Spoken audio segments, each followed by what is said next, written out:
LGUs were originally given until today to finish the distribution of the first tranche of cash aid under the Social Amelioration Program.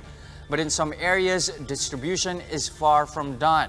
Some local officials are even pointing fingers at the Social Welfare Department for the lack of guidance on the implementation of the program.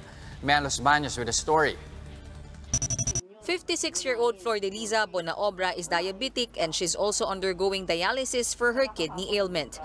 Given her condition, she's supposed to receive treatment thrice a week. But due to lack of funds, since the enforcement of the enhanced community quarantine, she gets to undergo dialysis for only twice a week. On top of that, her husband suffered a stroke.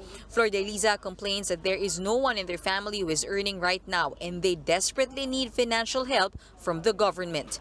Problem is, until now, they haven't even filled out a DSWD form for the Social Amelioration Program. Hindi nga po kami binibigyan ng form.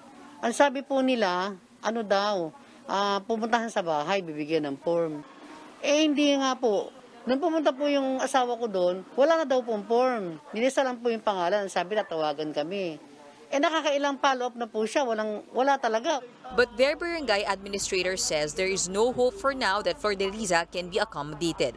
Out of the 7,000 families in Barangay Pantok, Binangonan, Rizal, where she resides, the DSWD only allocated 1,574 SAP forms. And the most indigent households were given priority in the distribution of forms. Ito pong nagreklamo po sa inyo, sana po sila ay makipag-ugnayan sa ating barangay. At ating pumibigyan ng oras na sila'y makausap at mapaliwanagan nang sa gayon, malaman natin kung anong problema o anong pangangailangan nila baka sakaling maibigay ng ating kapitan.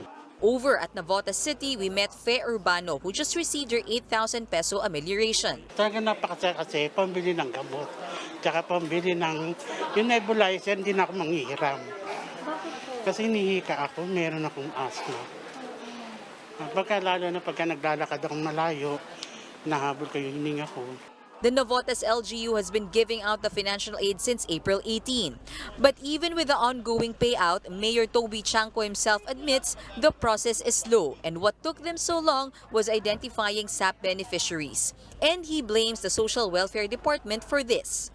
The mayor complains that out of the city's 60,000 families, the allocation given by the DSWD was only good for more than 27,000 households. He adds the agency did not even provide a list of who these indigent targets are. Currently, the city government has only distributed amelioration to 11% of the total beneficiaries. Nung namimigay pa lang kami ng forms, ang dami ng reklamo, ang dami ng text messages na sinasabi, huwag niyo papili sa barangay, huwag niyo papili sa ganito, di ba? So they wanted transparency. So the most transparent way is yung listahanan. Ang problema, hindi naman binigay sa amin yung listahanan. The DSWD meanwhile explains that they provided the LGUs clear guidelines on how to choose the beneficiaries for the SAP. Ang DSWD ay naniniwala at nagtitiwala sa ating mga lokal na pamahalaan, considering na mas kilala nila kung sino sa kanilang mga constituents ang dapat mapasama doon sa Social Amelioration Program base doon sa eligibility criteria na the DSWD has provided.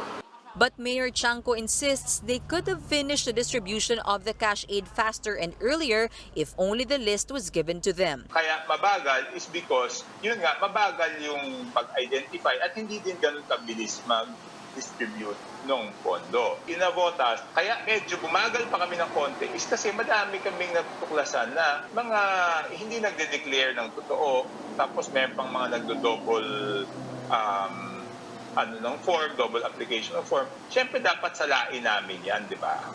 So talagang medyo mabagal. The Navotas LGU targets to finish the first tranche of SAP by the second week of May. For News 5, Maeanne Los Baños, we are One News.